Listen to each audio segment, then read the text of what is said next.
if there's one event and you have a business that's solely or holistically primarily focused on teaching Nelson Nash's concept, and you have an opportunity to be there even as a guest, but primarily as an authorized practitioner, and you're not making that a priority in your business, I just have to ask why. There's a number of Well, people I have who to ask if your business is priority. is your yeah, and is this a priority element of your business, or are you up to something else? Because there's a number of people who simply have not attended in a number of years. And I personally think, and we'll see what direction the Nelson Nash Institute goes on this. It's up to the board of directors, but I personally think that you should be required to attend a minimum of one every 3 years, or every fourth year, assuming that maybe you had a death in the family or some, maybe you're getting heart surgery or something, you're not able to attend. Like, there are reasonable circumstances why people can't attend. I understand, but I really do think it should be a minimum of one every 3 years, because there's so much possibility and potential and connection that's there. And people tend to, I don't want to say divert, but maybe get, through proximity, the farther you are away from something, maybe the less it is in your mind. When you get into that room of people, it's extremely difficult to not be fired up and really activated about Nelson and his core elements and his message. And you mentioned something that got me thinking. One of the gentlemen I got to connect with on the first day at registration, who I always see every year, but I don't necessarily get a chance to speak to every year, like you'd indicated. And the gentleman, his name's Thomas Young. I don't know if you had a chance to talk to Thomas. Really neat guy. He's been in the business a long time. He's been in the business for 49 years. He's 75 years old, and he was more fired up than people of one half of his age in the room. He was elevated. And I talked to him, and he had, in August of 2024, he said he had his best summer ever in the business, doing amazingly well. And then he ended up going and getting quintuple bypass surgery. I'm like, well, first of all, I didn't even know they did that. That's crazy.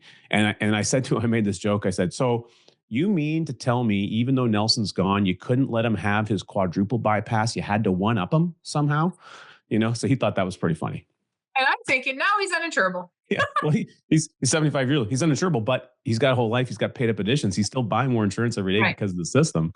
But he was so animated and excited. He's like, after that experience, you thought I was fired up before that. I'm more fired up now. So it was just so good to see, again, at the age of 75, so many people are thinking that they're going to turn it in at 75. Like, they're winding down. And here's a gentleman, he's winding up. He's turning the crank, getting ready to take on the next 10 years, the next decade, and make it his best decade ever. And I thought, wow, that's amazing. Well, how often do you get to go to a event or a place where you can be surrounded by somebody like that? People that are animated about helping others in a way that Nelson's message allows us to do is really, really a fun energy to be around. And to not make that commitment of being there, I just don't understand. Right. And here's the thing. For the people that are listening that aren't practitioners, your industry of where you work is the same exact thing. You have conferences, you have things that you can go to. Why are you not going? Why are you not making those connections? You can be the Lone Ranger, but at some point, you're going to need help of other people. Like, I'm going to email Richard, or I'm going to text Jason or Winnie or whoever in the industry because I need help. And over the years, you need that. I have an agent that works with me. And last year I told her not to go because she had gone to my client event. And then within 3 weeks, she would have been at Think Tank, and she would have went from Think Tank to her European trip. Right. And so I was like, oh my gosh, that is so much travel. Do not miss your family for this event when you're just starting. Like, you're good. She didn't yell at me, but she set me straight when she got home. I overheard. She was not happy that you told her not to go the first year. I think to some degree she was, there's a little bit of comedy there, but she wanted to make it very clear and known that she definitely would have wished that she had a clear opportunity. She told me that.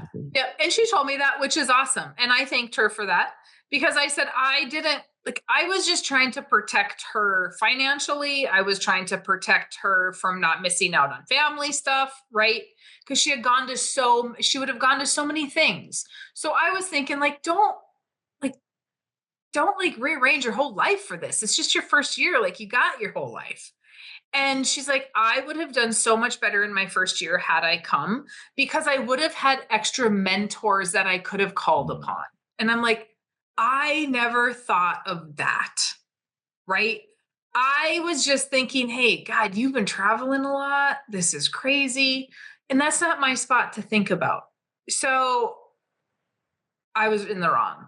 But she, like, it's done. It's in the past. She's golden. She's going to be fantastic. But it really is like, if we're not going, how is that slowing us down? And we don't make those extra contacts. We don't make those friendships. We don't have those other mentors. And that helped me the first year I went. I met all those other people. And I was like, well, the person I started out with didn't work out. And at least I had other people to go to because I knew those people. Otherwise, I'd be out of the industry. I was just thinking about this the last couple of days, and I heard a podcast today talk about the average farmer is 59 and a half. And that's horrible, and I'm like, is it horrible? The average life insurance agent is in their upper 50s, but my God, I'm 50. Like, it took me some time to get here. How many people fall out of this industry? So we're saying that the average age is bad because it's older, but you have to work to get where you're at. Like, it's not like it happens overnight. And so we have to start somewhere. It doesn't matter if you're old, if you're not, whatever, but it is nice to have those mentors to be able to reach out to. So. Yeah, totally. I appreciate that. Now, we did a couple other interesting But now I'm going to say to her, I heard you were mad. You're telling people you're mad. You're going to say, I was talking to Richard. And I was talking to Richard, and he said that you were mad. Yeah. Well, her and I got into a fun conversation about Colby as well at one of the evenings, which is nice. Oh, nice. It doesn't take long for me to get animated when we talk about the Colby A index, but not to digress too much. Now, this year we did something else kind of different. We had what I called coaching corners. So during the breaks, we had longer breaks at the think tank, something that the membership had been asking for. So we had approximately 25, 30-minute breaks, and we had different stations set up in the room on the interior. So people could go out and connect with the sponsors and the life companies and so on and one another. And then we had these stations. So we had one for kind of like the veterans group, the experienced practitioner. We had our council corner. So yourself, myself, Bruce Wayner. Granted, I didn't get a chance to really go in there because I was a little bit busy with the MC situation. And then we had one for the coaching academy. Now, your perspective, I just want your thoughts on that. What did you enjoy about that experience? And what were some of the comments you heard from people attending the event? Well, honestly, I didn't go to them either, Richard. I can't even lie about it. I was so busy talking to people on those that maybe didn't go that I didn't even attend any of them. And I got home and thought, what the heck? I didn't even go to those. Why didn't I go to those? I have no idea why I did not go to those. But you didn't go to all of them except the one that you had to facilitate the one that I facilitated, I was in. and there was a crowd of like 25 people around you at that time, by the way, because I did happen to look. Yeah. So I mean, obviously I went to that. That one was great. That one went well. But I did not go to the other ones. So I can't. All I can say is next year I'll be attending those because I think they were amazing. I think it was super smart to do them. But why I didn't go to them, I don't even remember them. So that means people were talking to me. I don't know. The event does become a bit of a blur. And I did see good groups of people at most of the sessions. And when I spoke to some of the other people who volunteered to handle those roles, but also, some of the comments about people who had attended them, I received incredibly positive feedback, how much value that was, especially to new people. They had that time to say, hey, look, maybe I don't know anyone in the room yet, but here's a direction I can go and I can ask specific questions of somebody. And I think that was really tremendously valuable. Now, I wanted to change gears a little bit. We have an upcoming coaching academy coming up here in May, which I know is a date that you unfortunately won't be able to join us. No, I'm coming. Oh, you're coming. Okay, you've reorganized your calendar. Yeah. so that's great. So the great news is I get to see you again in about a month or so's time. Maybe when this airs, it'll be at the time that we're doing that coaching academy. So this is something that was, I think, I'll call it, demanded, requested from the membership, although we didn't know the format. At the council, we've been talking about this now for 2 years and being able to implement some direction how we can add more value, more education to our practitioner community and also a lot of the new people coming in. In the last year and a half, there's been a pretty good spike and increase in applications that the Nelson Nash Institute has received for people to go through the interview process to see if they can join the practitioner body, become an authorized practitioner. And there's a I'll say issue with mentorship and trying to find good people to mentor individuals and make that a functional aspect. So now going forward, anyone who joins the Nelson Nash Institute and is approved, they go through the interview process, they get their check mark, they're able to get started, they pay their initial fees. Their initial fees also going to include access to the first coaching academy. They have to attend one in the very first 12 months, which is hugely impactful. We've had a number of people attend a couple back-to-back ones. And we're seeing, from your perspective and mine, we've had these conversations one-on-one. I would say we're seeing an elevated, almost an exponential growth in those individuals who are attending that.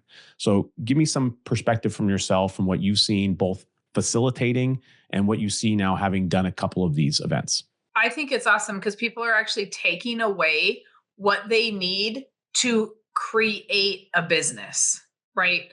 They can talk about IBC because we break down Nelson's book. So they can talk about IBC. They know how to talk to a client using BYOB, but they also then know, like, we're giving them a 30-day book challenge and they're generating clients where we've been starving before and they've been struggling to build their business. We're giving them all the tools that they need to go out and actually utilize to create income coming back to them and share the message correctly so that they know exactly how to use the book. I think there's a lot of practitioners, myself included, that I didn't use the book correctly for a very long time because I didn't understand the book for a very long time. And I wasn't taught to use the book